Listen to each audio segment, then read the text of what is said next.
The endless cycle of attachment. Why we fear being alone and the addiction to external validation. Have you ever noticed that some people, just days or weeks after a breakup, are already in a new relationship? Maybe you've done this yourself.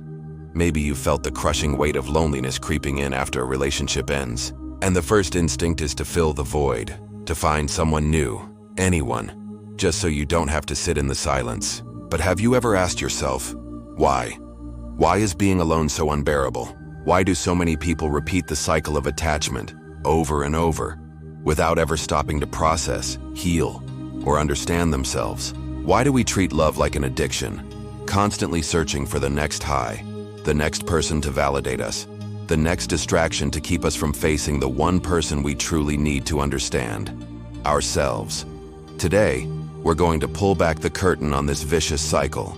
We're going to explore the psychology, philosophy, and neuroscience behind attachment addiction, the fear of being alone, and the societal conditioning that keeps us trapped in this endless loop.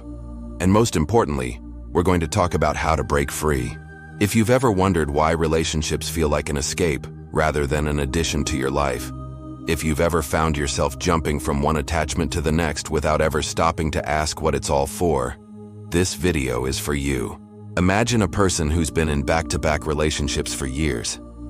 They break up, and within weeks, sometimes even days, they're seeing someone new. It's as if their entire sense of self is tied to being wanted, desired, attached to someone else.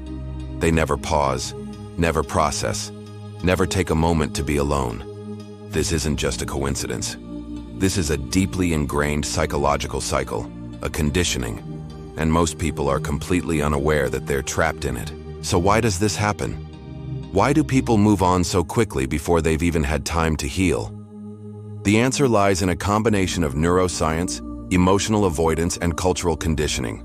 Falling in love is one of the most intoxicating experiences a human can have. It floods the brain with dopamine, oxytocin, and serotonin, the same neurochemicals that drive addiction. When we're in love, our brains become wired to associate that person with pleasure and fulfillment. The highs of love are so powerful that when the relationship ends, the withdrawal feels unbearable. Studies have shown that the same brain regions activated in cocaine addiction are triggered when someone goes through a breakup. The brain craves the lost person the way an addict craves a fix. And just like an addict, the easiest way to avoid withdrawal is to find another source, another person, another attachment, another high. This is why people panic when they're alone. They aren't just missing the relationship, they're missing the chemical rush that came with it. And instead of detoxing, instead of allowing the brain to reset and heal, they go searching for the next dopamine hit, another relationship, another text message, another external source of validation to numb the pain. Another one. From the moment we're born, society conditions us to believe that our worth is tied to our relationships. Fairy tales tell us that true love is the ultimate goal. Romantic movies push the idea that life is incomplete without a partner. Social media constantly bombards us with couples, engagement photos, relationship goals. We are programmed to believe that being single is failure and that love is a necessity, not a choice. So what happens? People internalize this belief. They attach their self-worth to being wanted. They don't just seek love, they seek proof that they are valuable. And when love disappears, so does their sense of self. This is why so many people fear being alone. Because being alone means facing a truth they've avoided their entire lives. They don't know who they are without someone else. The greatest fear in life is not loneliness. It's facing yourself. When the noise of relationships fades, when the distractions are gone, people are left with themselves. And most people are terrified of that silence. Why? Because they've never built a relationship with themselves. They've never asked, who am I without someone else? Who's the real me? Without the presence of others, who remains? Is my love for myself genuine, or merely a reflection of the validation I receive? Do I even love me? Am I happy alone, or have I just been avoiding my own emptiness? Solitude forces people to confront their insecurities, their wounds, their fears. And rather than do that deep work, most people choose the easy route. Another relationship, another attachment, another escape. So how do you break free?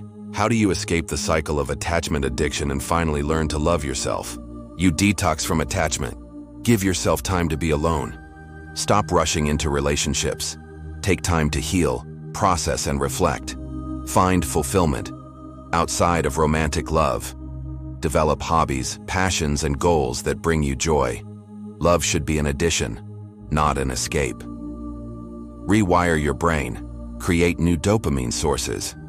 Exercise, learning, creativity, and solitude can replace the need for external validation. Sit with the discomfort. Get to know yourself. Journal. Meditate. Spend time in deep self-reflection. Realize this: true love comes from within. Until you love your own company, you will always seek love to fill a void. The greatest journey you will ever take is the one inward. The only way to find real, lasting love and happiness is to first find it within yourself. If this video resonated with you, take a moment to reflect. Ask yourself, am I truly at peace with myself? If not, it's time to start that journey. Leave a comment below. Have you ever found yourself trapped in this cycle? Let's have a real conversation about it. If you found this insightful, hit the like button to support the channel. Subscribe and turn on notifications for more deep dives into psychology, philosophy, and self-mastery. And remember, real love starts with you.